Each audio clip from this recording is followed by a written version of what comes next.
টানা বৃষ্টিতে বিপর্যস্ত হিমাচল প্রদেশ। কিন্নরে ধস নেমে এখনো পর্যন্ত ৮ জনের মৃত্যু হয়েছে।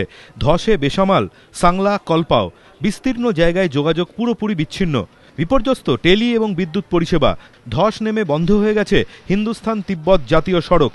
মান্ডি লোকসভা উপনির্বাচনের প্রচারে গিয়ে সাংলায় আটকে পড়েছেন মুখ্যমন্ত্রী বীরভদ্র সিংহ।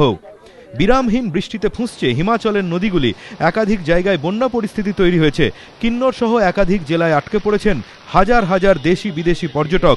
এদের মধ্যে প্রায় ১,০০০ বাঙালি পর্যটকও রয়েছেন। এই মুহূর্তে সাংলার অবস্থা খুব শোচনীয়।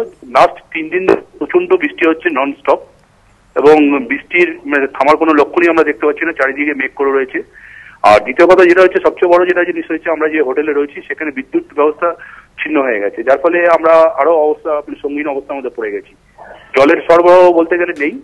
আর দ্বিতীয় কথা যেটা হচ্ছে, খাওয়া দাওয়া যেটা আমাদের সঙ্গে রয়েছে, হয়তো ১-২ দিন কন্টিনিউ করতে পারবো।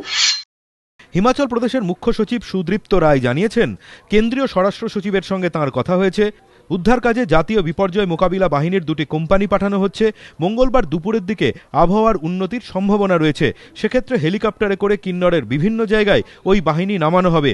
খাবার, জল এবং ওষুধের সমস্যা মেটাতে আটকে পড়া পর্যটকদের সাংলা কল্পা সহ ৬টি গুরুত্বপূর্ণ জায়গায় একত্রিত করার চেষ্টা চলছে।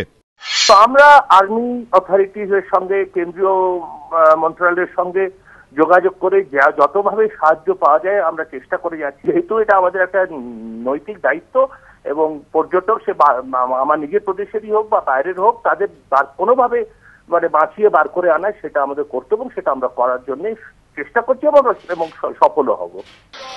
এদিকে উত্তরাখণ্ডের চারিদিকে এখন শুধুই জলছবি। বিপর্যস্ত জনজীবন। কেদারনাথের রামবাড়ায় মেঘ ফেটে বৃষ্টি। তীর্থযাত্রী সহ নিখোঁজ অন্তত ৫০ জন। বদ্রীনাথ সহ বিভিন্ন জায়গায় ধস নেমে আটকে প্রায় ২০,০০০ মানুষ। হেমকুণ্ডে গিয়ে আটকে পড়েন ক্রিকেটার হরভজন সিংহ। পরে অবশ্য তাকে উদ্ধার করেন আইটিবিপির জওয়ানরা। উত্তরকাশীতে জলের তোড়ে ভেসে গিয়েছে ৪টি বাড়ি। চমৌলির গোবিন্দ ঘাটে একটি হেলিকপ্টার ও ২০টি গাড়ি ভেসে গিয়েছে। কেদারনাথ, বদ্রীনাথ, রুদ্রপ্রয়াগ সহ বিভিন্ন জায়গায় বিদ্যুৎ নেই। বন্ধ মোবাইল পরিষেবাও। উদ্ধার কাজে সেনা এবং আইটিবিপি নামলেও অবিরাম বৃষ্টির জেরে ব্যাহত হচ্ছে উদ্ধার কাজ। আপাতত বন্ধ রাখা হয়েছে ৪ ধাম যাত্রা।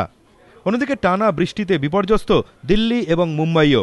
ধ্রুবজ্যোতি প্রামাণিক, এবিপি আনন্দ।